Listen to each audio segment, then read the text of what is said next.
Assalaamu calaykum waraxmatullaahi wabarakaatuhu. Halkana waxaan idinku soo gudbinayaa warqadaha lagu diiwaangelinayo ardayda ee qaabka waxbarasho ee xagaaga. Warqadan waxay qusaysaa qoysaska ilmahooda ay dhigtaan iskuulada dadweynaha Lewiston. Fadlan u buuxi form khaas ah cunug walbo oo ka mid ah qoyskaaga oo wax ka barto iskuulada Lewiston. Lambarka koowaad waxaad ku qoraysaa magaca waalidka khusaysaa kan. Lambarka koowaad waalidka khusaysaa, magacaaga koowaad iyo magaca awowgaaga ku qoraysaa halkan. Lambarka labaad ardayga khusaysaa, waxaad ku qoraysaa magaca awowgiis. Lambarka saddexaad haddana ardayga khusaysaa, magaciisa koowaad halkan ku qoraysaa. Lambar afar waxaad halkan ka xulanaysaa iskuulka uu ardayga dhigan doono markii iskuulka la furo. Haddii Connors uu yahay waa lambarka koowaad, Farwell aa ku xiga, Geiger, McMahon, Montello. Dugsiga dhexe Lewiston Middle School. Dugsiga sare ee Lewiston iyo LRTC hadduu dhigto halkan dooranaysaa. Kana waxaa waaye Academiyada Impact hadduu dhigto xarunta Longley. Haddii iskuul kale uu dhigto halkanaad gujinaysaa, magaca iskuulkaas halkanaad ku qoraysaa. Lambarka shanaad fasalka uu ardayga dhigan doono ayaad halkan ka dooranaysaa. Fasalka xanaanada hadduu yahay nursery, fasalka koowaad, fasalka shanaad, fasalka toddobaad, fasalka siddeedaad, halkaas aad ku qoraysaa ilaa ay fasalka 12aad. Marka intaas buuxiso oo boggan aad dhamayso, haddana halkaa hoose aad ku dhufanaysaa si bogga xiga uu kuu geeyo. Waan gujinayaa and then kan waxaad ku buuxinaysaa ciwaanka gurigaaga. Marka lambar 6 waa lambarka guriga, halkaasaa ku qoraysaa. Lambar 7 waa magaca wadada aad degan tahay, halkaasaa ku qoraysaa. Lambar 8 waa lambarka apartmentiga, halkaasaa ku qoraysaa. Marka intaa aad buuxiso haddana halkaas hoose xiga ayaad gujinaysaa. Haddii aad rabto inaad ku noqoto boggii hadda aad soo dhaaftay, halkaasaad riixaysaa, dib ugu noqo. Halkaasaad gujinaysaa si haddii aad wax kaa soo khaldameen oo kaleeto waad ku noqon kartaa, waad soo hagaajin kartaa. Haddana bogga xiga aan aadno. Halkana waxaa waaye boggana waa bogga ugu muhiimsan waaye. Si fiicanana u sharaxayaa. Waa 2 qodob waaye. Labada qodob waxay kala yihiin haddii aad rabto in ardaygaaga uu guriga kuu joogo, guriga wax ku dhigto oo halkaas waxbarashadiis aad doonayso inuu ku qaato, qodobka u koraad riixaysaa, kaasaad riixaysaa. Laakiinse haddii aad aadan rabin oo aad rabto in ardaygaaga waqtina iskuul kuu aado, waqti kalena guriga wax ku dhigto, kan hoosaa riixaysaa. Marka fadlan waxaad ogaataa markaad aad xulato qaabka aad rabto oo ardaygaaga inuu wax kuu barto, ma bedeli kartid. Marka 4 bilood waa inaad sugtaa. Ugu yaraan 4 bilood aad sugi.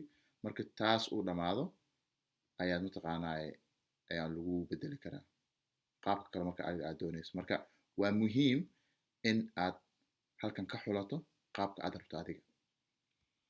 Waana lambar 9. Qaabka u kora waxaan dhahnay qaybta kore waxaan dhahnay waa haddii aad doonayso ardaygaaga inuu waxbarashada uu kugu qaato guriga, qaybta kore waa.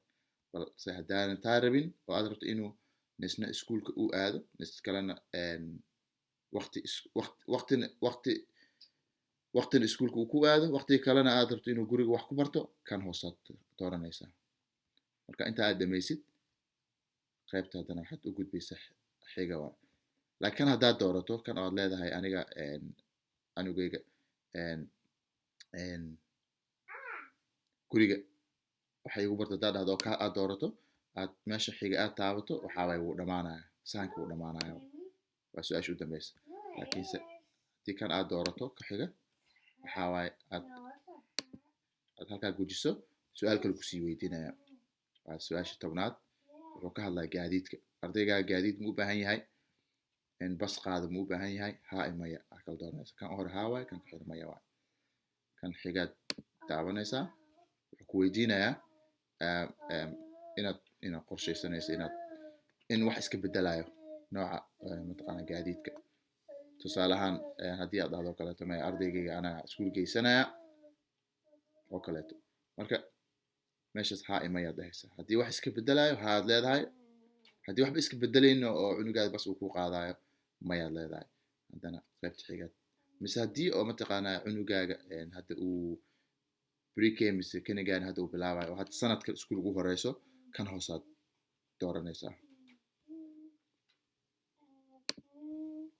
okay waa dhamaad marka halkan markaad imaato waxaa ku leeyahay mahadsanid maamulka dugsiga ayaa kula soo xiriiri doonaa toddobaadyada soo socda oo ku faahfaahin doona qorshaha waxbarashada cunugaaga laakiin waxaa kaloo aan ku celinaya mar labaad inaad xusuusnaato oo inaad buuxiso foomkan cunug kasta ee qoyskaaga ka tirsan haddii 2 iyo 3 iyo 4 aad la haysato mid walba warqadiisa gooni ugu buuxinaysaa marka halkan imaato halkaasaad gujinaysaa dhameeyey anaga waa dhameysay saankii la rabay inaad dhamaystirto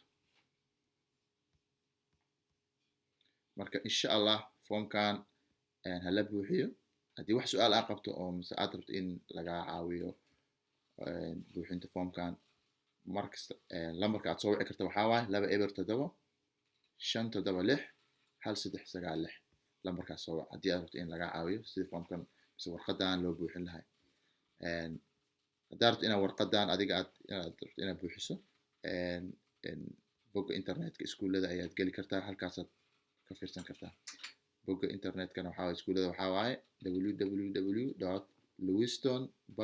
www.lewistonpublicschools.org marka halkaa gasho uu ku furmo bogga uu ku furmo iskuullada dhinaca bidixda waxaa jira button mise button guduudanaa jira kaasaa riixaysaa marka foomam badanaa meesha ku jiraan oo luuqado kala duwan ay ku jiraan marka luuqada Soomaaliga marka meesha aad ka dooranaysaa marka saasaad ku sameynaysaa haddii ilaahay mar labaad in ku celiyo haddii wax su'aal qabtiin mise haddii rabto in idinka caawiyo warqadan buuxinteeda fadlan lambarkan soo waca 2 eber 7 5 7 6 1 3 9 6 waad mahadsantihiin dhammaantiin asalaamu calaykum waraxmatullahi wabarakaatu